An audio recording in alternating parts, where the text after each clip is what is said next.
Steel plant ఇది మీ ఆస్తిని మీరు కాపాడుకోవాలంటే ఇంకా 3 ఏళ్ళ ఎన్నికలు ఉన్నాయి, 3 సంవత్సరాల ఎన్నికలు ఉన్నాయి, ఇంకా అటు ఇటు. రాహుల్ గాంధీ గారు ప్రధానమంత్రి కావాలి. రాహుల్ గాంధీ గారు అయితేనే రాహుల్ గాంధీ గారు ప్రధానమంత్రి అయిన తర్వాత ఆ రోజు వైఎస్ఆర్ జగన్ గారు, చంద్రబాబు నాయుడు గారు, పవన్ కళ్యాణ్ గారు ఎన్ని డ్రామాలు చేసినా, ఎన్ని యాక్టింగ్లు చేసినా రాహుల్ గాంధీ గారు మాట ఇచ్చిన ఆంధ్రప్రదేశ్ వైజాగ్ ప్రజలకు ఇచ్చిన మాటని వారు ప్రధానమంత్రి అయిన వెంటనే వైజాగ్ స్టీల్ ప్లాంట్ మళ్ళా ఆంధ్రప్రదేశ్ వైజాగ్ స్టీల్ కార్మికులకు హక్కు వాళ్ళకి మళ్ళా అందుతుంది. ఇలా ఇంకో ఆలోచన ఉండదు. దానికి కూడా ఆంధ్రప్రదేశ్ ప్రజలు కూడా ఆలోచన చేయాలి. మీ కంట్రిబ్యూషన్ కూడా ఉండాలి, మీ సహకారం ఉండాలి. మీ సహకారం ఉండాలి అనంటే వచ్చే ఎన్నికల్లో కూడా పార్లమెంట్ సీట్లు ఇక్కడ ఎన్నున్నాయి? పార్లమెంట్ 25. ఒక 25 సీట్లలో మాకు ఒక 20 పార్లమెంట్ సీట్లు ఆంధ్రప్రదేశ్ ప్రజలు కాంగ్రెస్ ని గెలిపించండి. నేను ఈ మాట అడుగుతుంటే ఇంట్లో ఒకరో ఇద్దరికో కొంత నవ్వు రావచ్చు. ఏమని? ఇక కాంగ్రెస్ లీడర్షిప్ లేదా ఆంధ్రప్రదేశ్లో? 20 సీట్లలో ఈయన 20 అడుగుతున్నాడు ఎంపీ సీట్లు. కాంగ్రెస్ ఎంపీలను గెలిపిమంటుండు. వీళ్ళ దగ్గర పైసలు లేవు కాంగ్రెస్ లీడర్ల దగ్గర. ఈ 20 మంది ఎంపీలను ఎట్లా గెలిపిస్తారు ఈయన అడుగుతున్నాడు అని ఒకరిద్దరు మీకు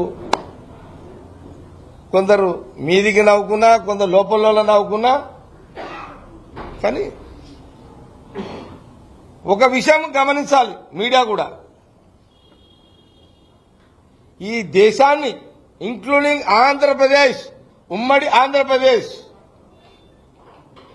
కోస్తా, రాయలసీమ, తెలంగాణ ఈ ప్రాంతం నుంచి ఒకప్పుడు 30, 35, 40 సీట్లు పార్లమెంట్లు కాంగ్రెస్ ఎంపీలు ఉన్న చరిత్ర 41. ఇదే ఆంధ్రప్రదేశ్ నుంచి ఎన్నుంటే మనం ఇక్కడ అది కాదు, ఇక్కడ 25 ఎంపీలు ఉన్న చరిత్ర ఇక్కడ ఉండే. ఎందుకు తేడా వచ్చింది? రాష్ట్ర విభజన జరిగింది కాబట్టి, ఆంధ్రప్రదేశ్ కోపం వచ్చింది కాబట్టి, కాంగ్రెస్ ఓటేయొద్దు కాబట్టి ఓటేయలేదు అంతే. ఏదో కోపం ఏం లేదు ఆంధ్రప్రదేశ్ ప్రజలకు కాంగ్రెస్ మీద. నేను మళ్ళీ మీకు ఆంధ్రప్రదేశ్ ప్రజలకు, మీడియా వాళ్ళకి చెప్తా ఇంకో సందర్భం, అవసరం వస్తే 4వ ప్రెస్ మీట్ పెడతా. రాష్ట్ర విభజన వల్ల ఆంధ్రప్రదేశ్కి వచ్చిన లాభమేంది, తెలంగాణకు వచ్చిన లాభమేంది అనేది ఇంకో 4th ప్రెస్ మీట్ పెట్టి నేను ఆంధ్రప్రదేశ్ ప్రజలకు నేను చెప్తా, మీ మీడియా వాళ్ళకు కూడా చెప్తా. ఇది ఓన్లీ స్టీల్ ప్లాంట్. ఎందుకంటే పాపం 10 ఏళ్ల నుంచి.